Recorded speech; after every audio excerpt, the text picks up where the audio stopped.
আপনারা প্রত্যেকে জানেন গত 9ই আগস্ট আরজিকরে যে নৃশংস ঘটনা ঘটেছে, ঠিক তার পরের দিন 10ই আগস্ট চেস মেডিসিন সেমিনার রুমের পাশে সংস্কার করা হয়। জানিয়ে নানা প্রশ্ন তোলা হয় যে কার নির্দেশে এই সংস্কার, কার নির্দেশে দেওয়াল ভাঙা হলো, সেখানে এই ধরনের নির্মাণ কাজ সংস্কার করা হচ্ছে।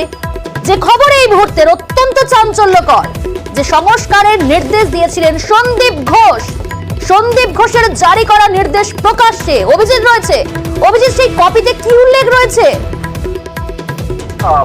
যখনই এই সেমিনার রুম ভাঙার খবর প্রকাশ্যে আসে এবং যে চেস্ট মেডিসিন ডিপার্টমেন্ট যেখানে এই প্লেস অফ অপারেন্স অর্থাৎ যেখানে এই ভয়ানক ঘটনা ঘটে, সেখানে সেমিনার রুম ভাঙার ঘটনা প্রকাশ্যে আসার পরই চিকিৎসক মহলের একাংশ এবং আন্দোলনকারীরা তারা প্রত্যেকেই বলছেন যে সম্ভবত এখানে সন্দীপ ঘোষের নির্দেশেই হয়েছে এবং সেই চিঠি প্রকাশ্যে আসলো এবং সেইখানে পরিষ্কার বলা আছে যে প্রাক্তন অধ্যক্ষ সন্দীপ ঘোষ তিনি পিডব্লিউডি সিভিলকে নির্দেশ দিচ্ছেন যে আরজিকর হাসপাতালের সমস্ত ডিপার্টমেন্টের যে অন ডিউটি ডক্টরস রুম এবং তার সংলগ্ন যে শৌচাগার অর্থাৎ টয়লেট, সেগুলো সংস্কার অথবা পুনর্নির্মাণ করা, এবং সেটা চেস্ট মেডিসিন ডিপার্টমেন্টও তার মধ্যে রয়েছে।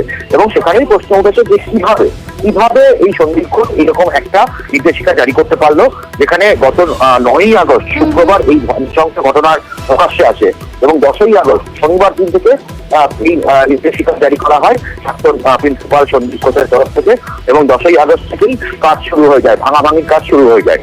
এবং এখান থেকে প্রশ্ন উঠেছে যে সন্দীপ ঘোষ এই অর্ডারে লিখছেন যে রাজ্যের স্বাস্থ্য সচিব এবং স্বাস্থ্য শিক্ষা অধিকর্তার সঙ্গে তার বৈঠকে এই সিদ্ধান্ত নেওয়া হয়েছে, সর্বসম্মত সিদ্ধান্ত। এবং প্রশ্ন উঠছে যে স্বাস্থ্য সচিব বা স্বাস্থ্য শিক্ষা অধিকর্তার পক্ষে সবসময় হাসপাতালের একদম অভ্যন্তরে কোথায় কি হচ্ছে কাজ সেগুলো জানা সম্ভব হয় না, সেগুলো প্রিন্সিপালই অর্ডার দেয়।